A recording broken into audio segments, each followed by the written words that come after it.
Okay, so one of the things that I've been asked for a fair number of times in the last couple of months is to fix the disable bug on the TF330. So that's what we're going to do today.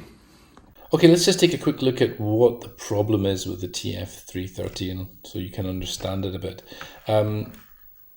Basically, this signal aux0 is the disable or not disable line. If it's a 1, then if it's a logic 1 on this signal, then the card is disabled. If it's a logic 0, then the card is disabled. However, I forgot to put a pull-up resistor on this, or a pull-down resistor. I could have put a pull-down resistor on it. So what we're going to do here is so we're going to put a resistor between here and here with a patch, a little modification that we're going to make. So that will always so this signal will always be pulled up high by default, and then aux1 will be sent out as a 0 from the card, and so when you jump aux1 to aux0 like this here, the card will be enabled, and when you take the jumper out, it should be disabled. That's the modification we're going to make. It's super simple. Folks, before the video starts, I'd just like to tell you all about my new Patreon. For a few dollars a month, you get access to my Discord server, first access to new firmware updates, the option to beta test new boards, and it helps keep the lights on around here. See the link in the description. So all we have to do to make this modification is put a pull-up resistor between VCC33 and aux0. Aux0 is essentially the disabled signal. aux1 is a ground signal. It's being generated by the CPLD. aux0 is the disable on or off signal.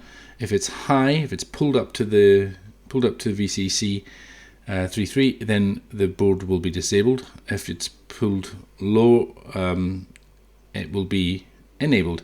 And if we then jumper between aux0 and aux1 here, which is the standard way we've been doing it on this board up until now, then we will enable the card. If we take it away, we can get aux0 to pull up to VCC. What the bug with the disable function is that it's been floating and it could randomly go high or randomly go low, so you didn't know whether it would stay off or come back on, and it would cause problems when running the CD32 in disabled mode. So all we need to do is put this resistor in place, and I've shown how to do it here.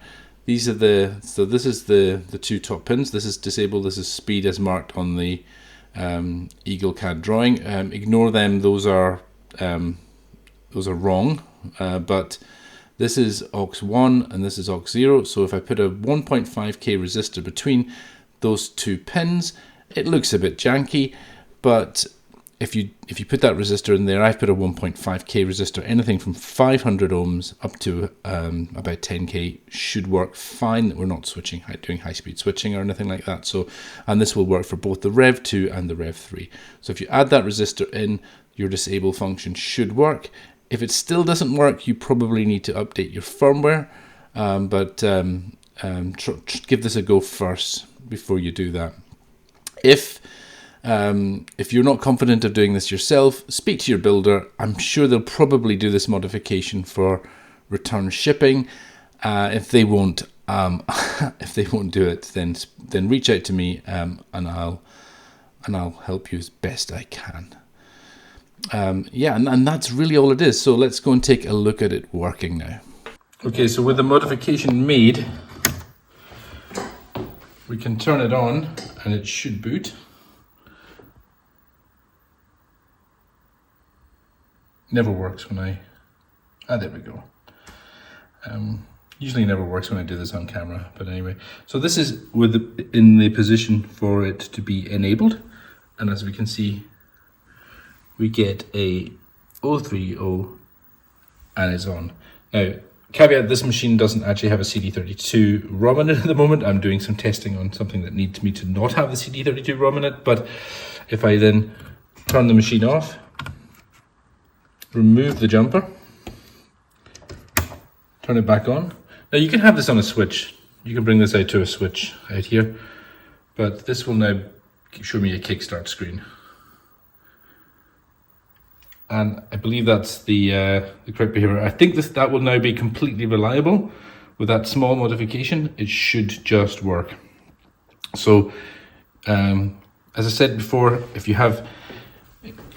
want to approach your builder, your local builder, whoever built your car, they should do this for return postage. It's a tiny amount of work to do this. If they don't want to do that, contact me on the Access forum and I will help you out and make sure that this is all sorted out, okay? Thank you for watching. Take care and have a good one.